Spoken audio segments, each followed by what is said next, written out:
2005-এর আজকের এই দিনে একযোগে কেঁপে উঠেছিল দেশের 63টি জেলা।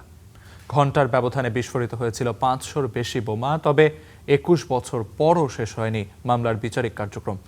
অনেক মামলা এখনও আপিল বিভাগে শুনানির অপেক্ষায়। পাশাপাশি ওই ঘটনার তদন্ত প্রক্রিয়া নিয়েও প্রশ্ন তুলেছেন অনেক আইনজীবী। 17 আগস্ট 2005 দেশের 63 জেলায় প্রায় 450 জায়গায় একযোগে চালানো হয় বোমা হামলা।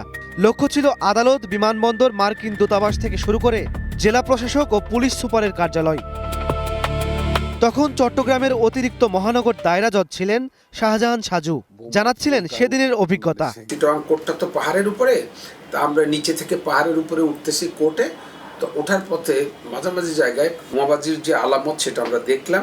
সেই বোমার স্প্রিন্টার বিভিন্ন আশেপাশের যে বিল্ডিংগুলোতে লাগলো। ওই হামলায় 2 জন নিহত হন এবং আহত হন 200-র বেশি মানুষ। পুলিশের তদন্তে উঠে আসে এতে জড়িত জঙ্গি সংগঠন জামায়াতুল মুজাহিদিন বাংলাদেশ জেএমবি। ওই সিরিজ বোমা হামলায় 242 জনকে আসামি করে সারা দেশে মামলা হয় 159টি। অভিযোগপত্রে আসামির সংখ্যা দাঁড়ায় 1121 জনে। এর মধ্যে শতাধিক মামলার বিচার শেষ হয়েছে বিচারিক আদালতে। রায়ে 350 জনের বেশি আসামির হয় নানা মেয়াদে সাজা। জেএমবি প্রধান আব্দুর রহমান সহ 27 জনকে দেয়া হয়েছে মৃত্যুদণ্ড। এরই মধ্যে 8 জনের দণ্ড কার্যকর হয়েছে। 349 জনকে অব্যাহতি ও খালাস পেয়েছেন 358 জন। তবে মামলাগুলোর তদন্ত প্রক্রিয়া নিয়ে প্রশ্ন তুলেছেন আসামি পক্ষের আইনজীবীরা। তারা বলছেন অনেক ক্ষেত্রেই আসামিদের দায় স্বীকার করে দেয়া জবানবন্দির উপর নির্ভর করেই রায় দিয়েছেন বিচারিক আদালত।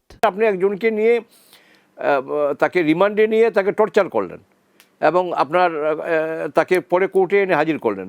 সে 15 দিনের মাথায় ওই কনফেশনটা রিট্রাক্ট করলো। আমাদের সুপ্রিম কোর্টের জাজমেন্ট আছে যে রিট্রাক্টেড কনফেশনের উপর ভিত্তি করে সাজা দিতে হলে এটার করবোরেটিং আরও কিছু সাপোর্টে আরও কিছু এভিডেন্স লাগবে, যেগুলো ক্রেডিবল এভিডেন্স এবং যেগুলো লিগ্যাল এভিডেন্স, সাবস্টেন্টিভ এভিডেন্স। অথচ ওই মামলায় ওই কনফেশনটুকু ছাড়া আর কিছুই নাই। এদিকে বিশ্লেষকরা বলছেন জঙ্গিবাদ মাথাচাড়া দিলেই তাদের নিজেদের সুবিধা মতো ব্যবহার করে নানা গোষ্ঠী। তাদের অভিমত ওই সিরিজ বোমা হামলার ঘটনাও তখনকার বিএনপি সরকারকে চাপে ফেলতে ঘটানো হয়েছিল। আমি বলবো যে সেই সময়কার সরকারের গোয়েন্দা সংস্থাগুলো পুরোপুরি ব্যর্থ হয়েছিল এগুলোকে ট্রেস করতে। তারা কোনো ট্রেসই করতে পারেনি। এই যে বোমার গায়ে লেবেলগুলো যেগুলো পাওয়া গিয়েছিল, এগুলো ছবি আমরা পেয়েছিলাম যে এগুলি একটি প্রতিবেশী দেশের একটা জায়গা থেকে তৈরি, ঝাড়খণ্ড গোমিয়ার সিগনেচার ছিল। তো এগুলোতে বোঝা যাচ্ছিল যে কোনো একটা জায়গা থেকে এই জিনিসগুলোকে চালানো হচ্ছে।